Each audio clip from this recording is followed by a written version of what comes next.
Warm welcome to the sixth session of our Viva preparation training session series. This is a weekly recording in support of the training sessions. And during the training sessions, we will be working through the Viva preparation course on getting ready for the Viva. In this week, we will look into the task 4 that passed on data and findings and reflect on the forthcoming week task 5, analysis and evaluation. Session activities will include getting clarity, which questions are not entirely clear to you, testing answers, as well as reflecting as a group on questions that appear to be challenging. With this, the week that passed focused on the analysis and evaluation, in which we looked at questions like how to evaluate your work, how methods supported the analysis and the processes of evaluation. So if there are any follow-up questions during the session, you will have the chance to address them.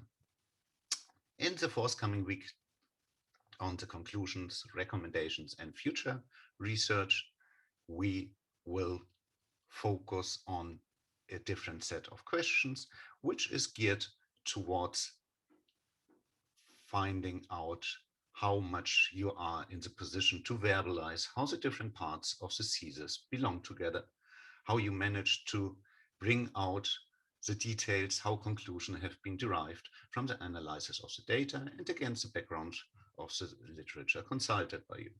How the initial literature sources have evolved over time and shaped your research. Those are the things that you should be able to verbalize. How the methodology has been initially perceived and how it then actually has been working out. The conclusions should also reflect on the different perspectives that you could or have adopted, be it a macro, meso, micro level perspective, or be it the question on which of the scientific discipline you were looking at.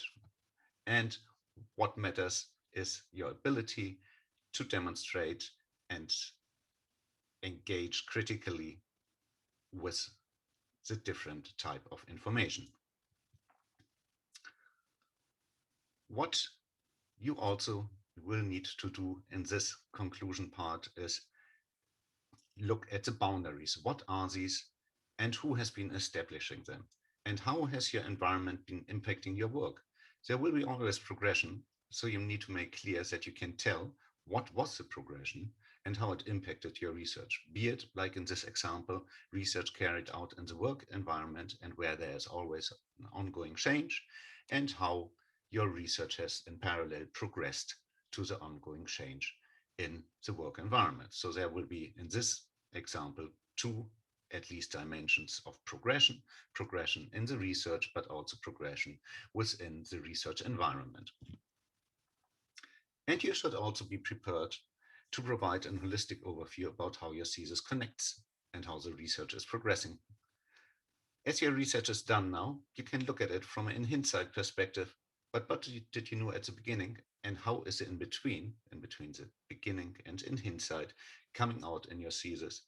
Being fluent and capable to quickly flip perspectives, narratives, or point in time will be critical for the outcome in the Viva in this final stage. Now, in this training session, you now have the opportunity of getting clarity and to test answer on a number of pre-formulated questions that can be expected in the conclusion, recommendations, and future research part. If subsequent to the question you still have questions and want clarity, you can use the submit assignment free peer feedback function, and we will get back to you. With this, as a final heads up, we will be running a mock Viva pitch session hosted by Professor Dr. Boston Komicek on Wednesday, 26th of May, and you are very much invited to bring your questions along. With this, the recording will be stopped and we will move into the group activity.